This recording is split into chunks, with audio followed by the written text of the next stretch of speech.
হাত না ধরলে কি হাসে মানুষজন লজ্জা কিছু করছে না। তার সঙ্গে আমার শারীরিক সম্পর্ক হয়ে গেছে। শারীরিক সম্পর্ক হয়েছে কতবার হয়েছে? 10 থেকে 12 বার। বিয়েটা এটা তো সম্ভব না, ভাইয়ের বউ যেহেতু। আপন ভাই ছেলে বিটার বউ, আমি আবার কি করবে নিনো বইতা? আমার ছেলে বলছে যে আমি ওই বউ নিলে মা আমার খারাপ। কিসের বলে এই বাসায় এসে এই মান সম্মান নষ্ট করছেন আর একজন বলে? তার সঙ্গে আমার শারীরিক সম্পর্ক হয়ে গেছে। শারীরিক সম্পর্ক হয়েছে কতবার হয়েছে? কোথায় কোথায় গেছিলেন আপনারা দুজন একসাথে ঘুরতে এবং তার কোথায় কোথায় হয়েছে বলেন? 10 থেকে 12 বার। 10 থেকে 12 বার হয়ে গেছে, কিন্তু আপনারা এর ভিতরে কোথাও বাইরে গেছিলেন, কোথাও থেকে এসেছেন? জি, কোথায় গেছিলেন? চুয়াডাঙ্গায় গেছিল। চুয়াডাঙ্গায় ছিলেন? হ্যাঁ, চুয়াডাঙ্গায় গেছিলেন। কি হোটেলে ছিলেন আপনারা? হ্যাঁ, আচ্ছা যা কথা বাদ দে। আচ্ছা, এখন আপনি বলছি যে আপনার স্বামী জানে? এখন সবকিছু জেনে গেছে। সে কি বলতেছে? এই যে এই ছেলেটাকে আপনার ছেলে? এটা কি আপনার ছেলে? জি। এটা ছেলে?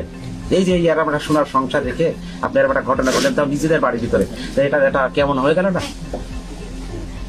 আপনার স্বামী তো বিদেশ আছে, সে তো আপনার জন্য বিদেশ গিয়েছে, আপনার সন্তানের জন্য গিয়েছে, কিন্তু আপনি সন্তান দেখলেন না, সংসারটা দেখলেন না, নিজের সুখের জন্য এরকম একটা ঘটনা ঘটালেন।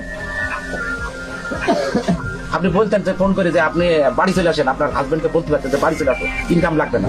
এই যারা একটা সোনার চাঁদ ছেলে, আপনি এরকম একটা কাজ করলেন, কেন করলেন? হয়তো সম্পর্ক আপনার হয়েছে মানলাম, এটা নিজের ভিতরে সেরে নিতে পারতেন। নিউজ আছে ভাই, এখন যে আপনি